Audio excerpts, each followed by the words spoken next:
We prepare to transition to our panel on international cooperation on frontier AI safety. I have the pleasure of moderating this panel today.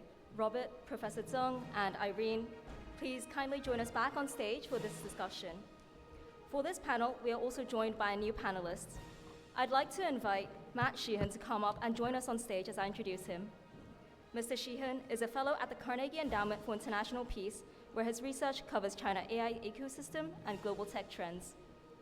His writing has appeared in Foreign Affairs, Bloomberg, Vice, and Wired, among other publications. It's a pleasure to have Matt and our other panelists here today. Please be seated.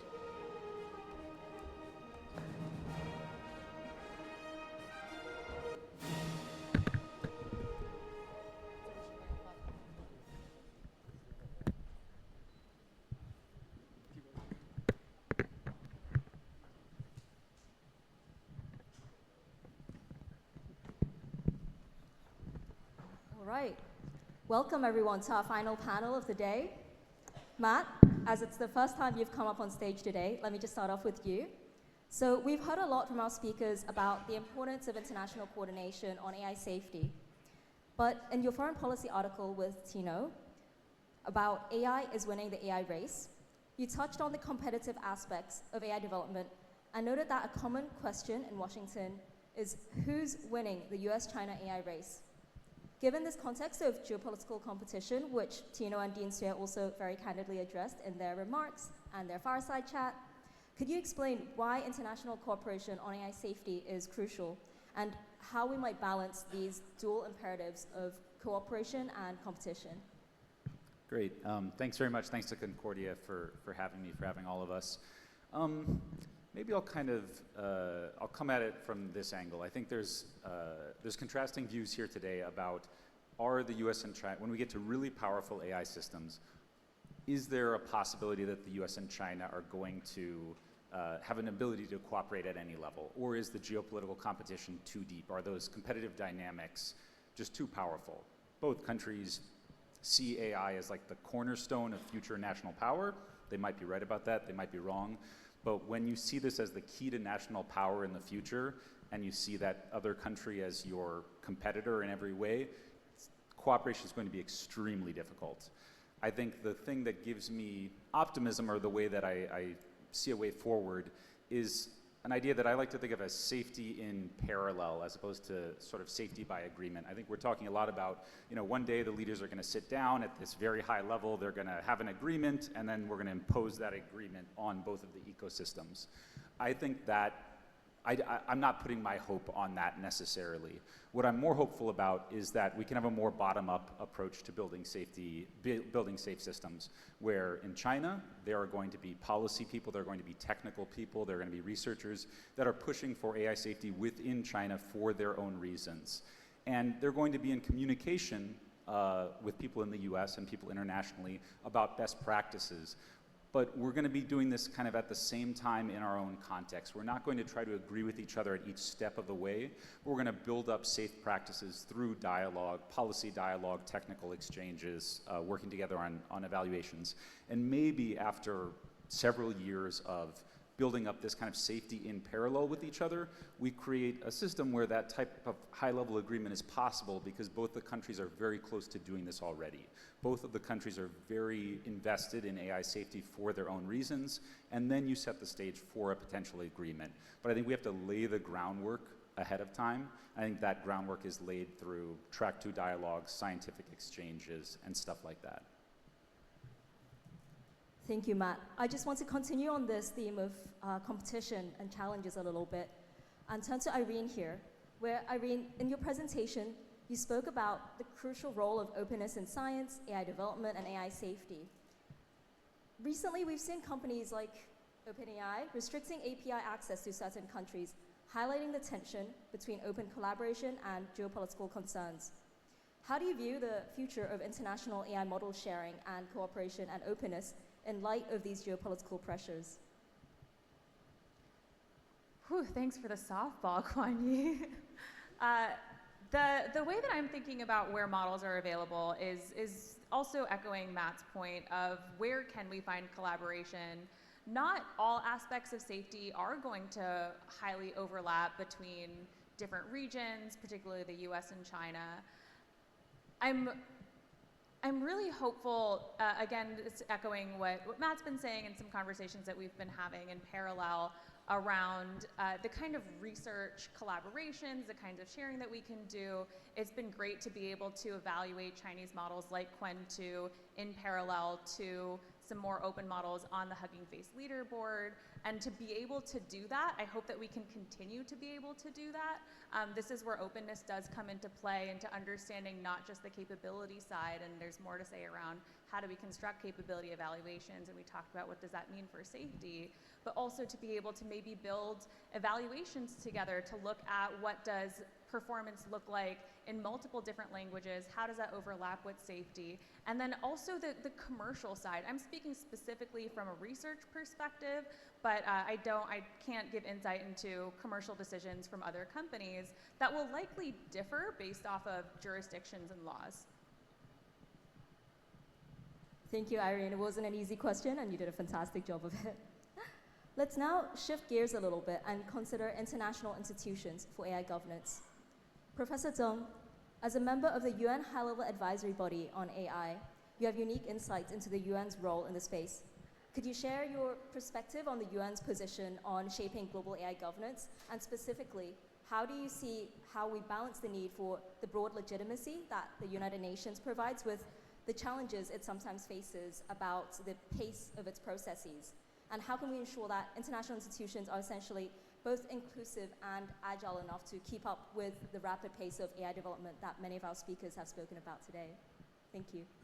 Thank you. I think this is really essential problems that we have to face. I think before the UN advisory body on AI, there's already been many regional tryings right there, like the OECD ones, the EU ones, and also the Global Partnership on AIs, which are also a regional network that only have, fewer than 40 countries coming together. Well, you have the rest of the 160 countries that has been forgotten by the world. So I think the role of UN is not to create the node to do global AI governance. Instead, it should be a pivotal node to weave a global network of AI governance. That is to enable all the regional network to take their own actions at the regional level and find the missing places to bridge all the connections all together. So I see this is why I think for the UNGA resolution a few days ago, it says UN should play a core role in global AI governance. What I understand about the core role is really to take the responsibility to weave a global network and to enable everyone instead of disable everyone. But what you also have to see is that for those regional networks, what they're trying within this year and the next is that they wanted to try to disable what the UN should do. Instead of, they wanted to replace what the UN should do. I'm not saying it should be UN as always. What I'm saying is that when we have observations for all the other networks, when you see the behaviors, and then they don't really have a track record to be, trustworthy at the global level. So I think the UN still is the most trustworthy platform that can bring everyone all together. I think China has been participating in some of the regional networks, let's say for the AI Safety Summit and also the re-aim process for military AI. I think you'll be grateful to have China to be involved. Well, on the other hand, you see, limitations for all the regional networks in a way that they have their own emphasis, and they have limitations, and they don't have the power to bring everyone all together. And it's not their duty to do this. And then in this case, I would say to leaving no country behind, and you have to do it in a leaving no country behind way. So by using the UN platform, you bring all the regional networks all together, weave them all together, enable them. Well, on the other side, for those regional networks, please don't disable UN, because the UN is weaving the network. It's not disabling you guys. So I think most healthy way to do it is to have a collective work all together. Let's say to have a steering committee of all the regional networks all together with the UN, so that you can really weave the network all together. The UN does not really have that much money. They also don't really have that much, people to do the work. So heavily rely on the member states to do it. So maybe it hasn't been done a very good job in many of the, problems that they have to face. Well, on the other side, we don't have the other choices that is, much trustworthier compared to them. So they're not the best for now. Please help them to be the best, and please use this platform to solve problems. Let's say if the UN Secretary General is not doing good in some of the issues, the UN General Assembly is used, to provide the resolution and to ask the Secretary General questions and ask them to do something, like the UNGA resolution for now, that the Chinese-led resolution signed by the 140 countries altogether asked the UN Secretary General to provide a report on the limitations of current low and middle income countries on AI and find solutions for these problems, for these global south countries, and provide a report by next year. So I think these are the requirements from all the member states that has been signed for this resolution. So I think this is the way to enable everyone, and also to use UN as a most inclusive platform to do the work that all member states needed. Can I add to that, Kwan Yi? I want to emphasize that even without a deliverable, the UN as a communication channel can just help us familiarize ourselves with each other. I had the delight of actually meeting Professor Zhang years ago in early UN work, and it was my first engagement with somebody who does work here, and I think that was really, really valuable.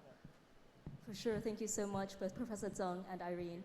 And I think Professor Zhang's point about a network approach really segues well into Robert's concept of an evolving ecosystem of international institutions that you mentioned in your presentation. And Robert, I'd like to hear a bit more from you now as well, building on Professor Zhang's perspectives. In your presentation, you talked about an international standards and reporting regime for AI safety. Can you talk a little bit more about how that relates to this evolving ecosystem of international institutions that you mentioned, and the UN's role in all of that?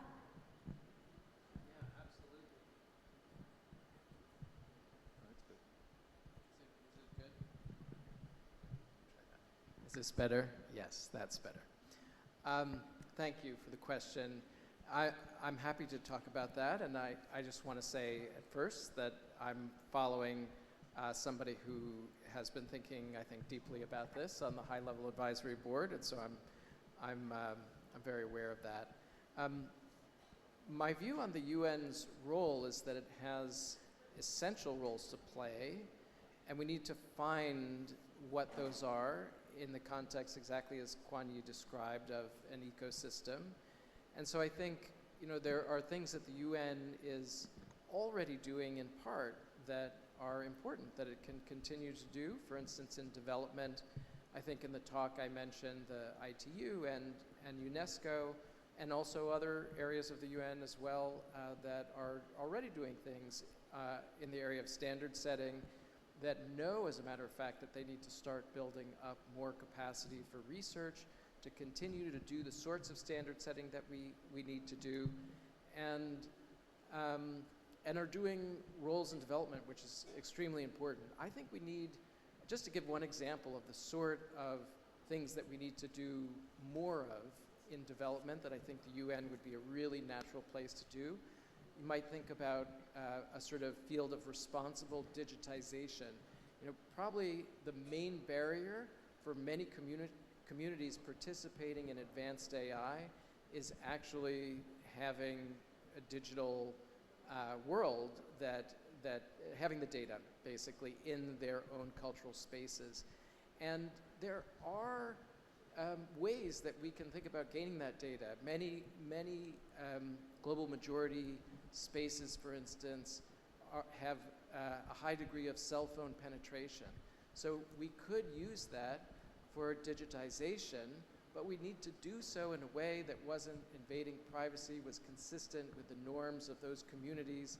So we'd have to do it very carefully, but that is the kind of thing that I think we could really see a broad-based effort of the world getting behind to improve outcomes for development. Some of the other things that I think have been talked about, like what's sometimes called an IPCC for AI, would be a sensible thing to do at the UN. Some areas of standard setting. I'm sure we can find other areas that seem really naturally suited to the things that the UN does well. Convening dialogue, I think, was mentioned. That's extremely important. So we can find those areas. I think that's probably the key when we think about the role of the UN in the ecosystem. Can I also add a little bit on the different UN agencies? So now what you see is like what Robert is talking about, that the different UN agencies, they've already done something related to AI independently. Well, so we have an offline meeting in Geneva a few months ago, and then we visited almost all the different UN agencies in Geneva, organized by the UN Secretary General's team.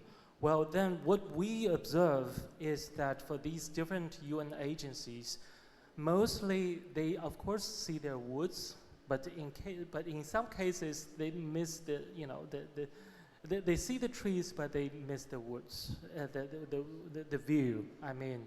So in that case, what I wanted to say, let's say on AI for global sustainable development, there's many things that has been done by ITU, but for the goal of sustainable development, it has to be solved at the societal level, not only at the technology level. So ITU is about technology. But for the goal, but the whole goal, you have to talk to different agencies related to society, and many more.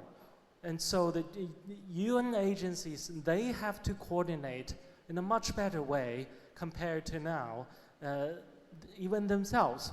So it will be the duty of the member states to help the UN to have a better structure so that everybody can be enabled in the UN agencies system, not disable everyone, but to really enable everyone, and then to solve the problems. And also standardization is another example that ITU is taking standardization in the United Nations system, but what about ISO and other international standardization organizations like IEEE? They don't really have a coordination mechanism that is effective enough. So in that case, the member states has to ask the UN General Assembly for the potential solutions by the Secretary General to help to organize these different different international standardization organizations to come together and then to talk to these different member states, how to unify or to help to find the interoperabilities among different international standardization organizations.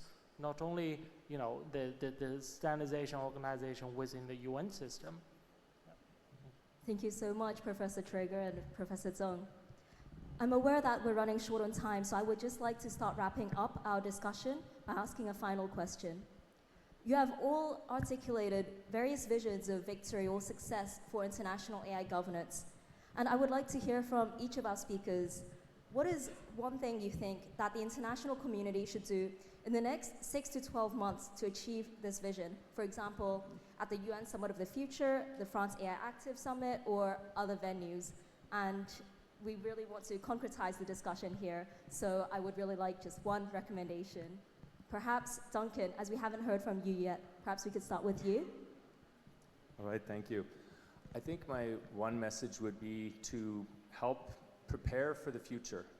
We need to help our institutions, whether it be the United Nations or this web of supporting networks, to actually think now about what might be needed to help humanity successfully navigate through perhaps the greatest transformation we've ever seen, certainly likely the most powerful technology we've ever seen.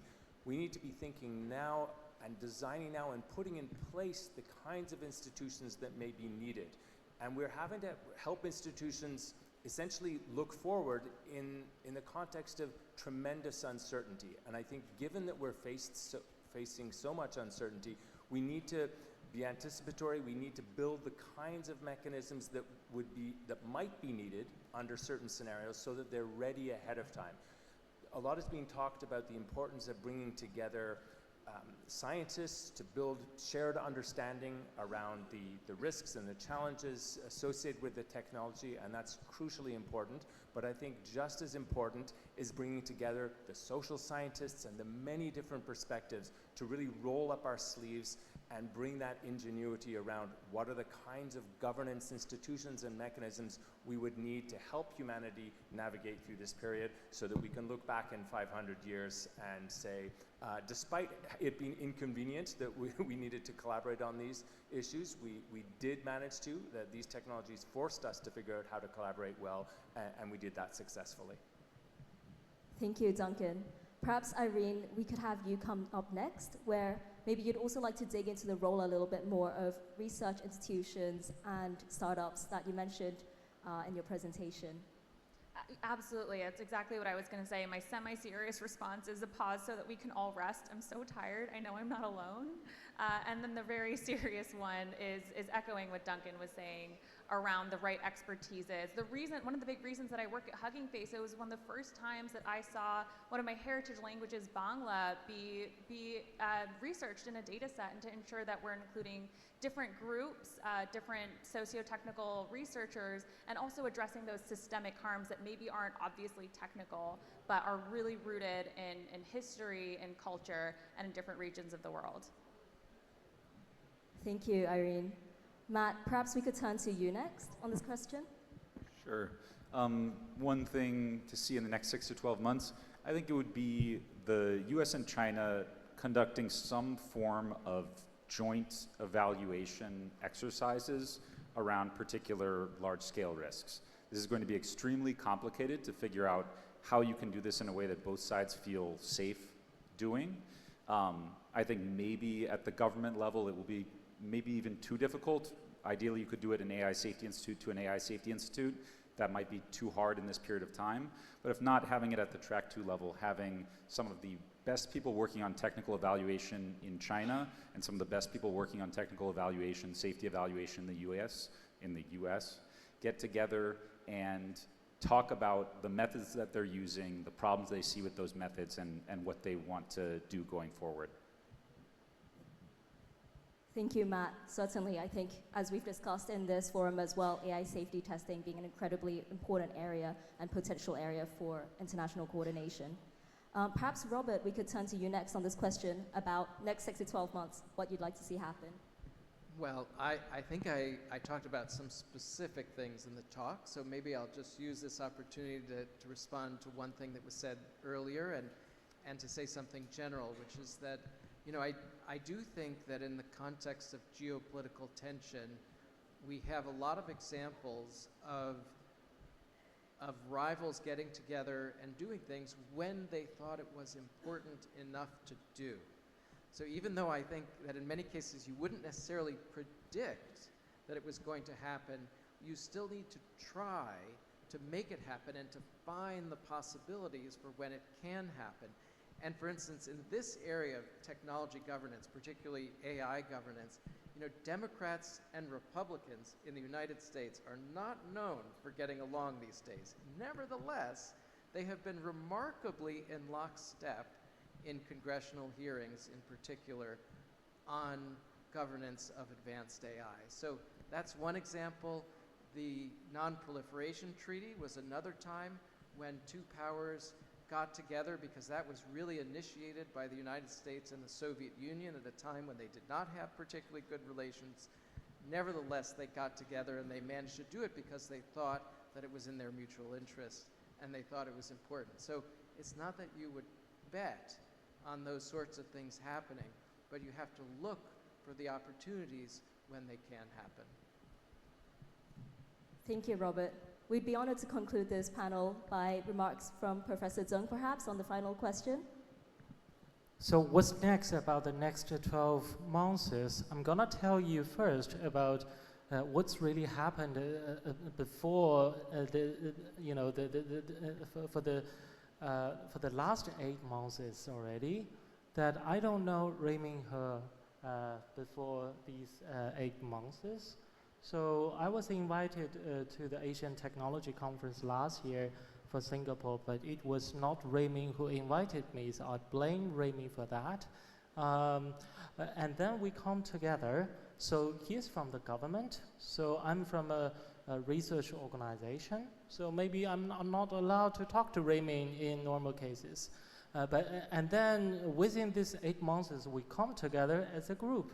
Rayming treat me very well with very good Asian food in Singapore, and also telling me about the practices in Singapore, but not only us, together with all the president and vice president of these larger scale AI companies all together, and also many of the former policy makers all together. So I see the values of everybody coming together. You don't understand each other. You say that we're totally different.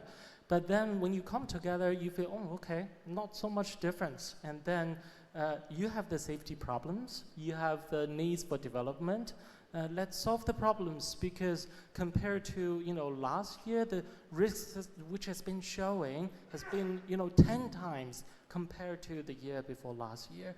All of the world, what you see is really risk again happening again in different countries.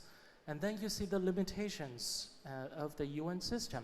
If I have the money and also I have the people right there, I would give all of them to the United Nations to create an international agency on AI by tomorrow. But I don't have that.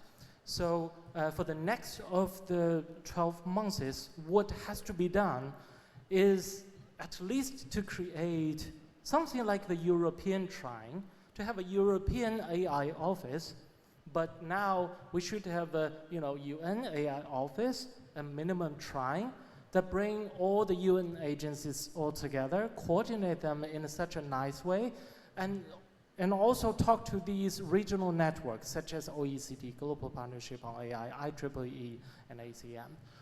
So I would say we have to move to that space simply because within the group of the UN advisory body on AI, I think we see the needs of doing this. But without that, we don't see an opportunity to leaving no country behind. Thank you, Professor ZENG. Leaving no country behind. That's an incredibly inspiring vision to end on. Professor Benjo, at the beginning of this forum, talks about how we have currently no known method to prevent existing nor catastrophic risks of misuse or loss of control from AI systems. It's clear that the path forward will be challenging and complex, but from this forum, from our speakers, we've heard a shared commitment to ensuring that AI development benefits humanity as a whole.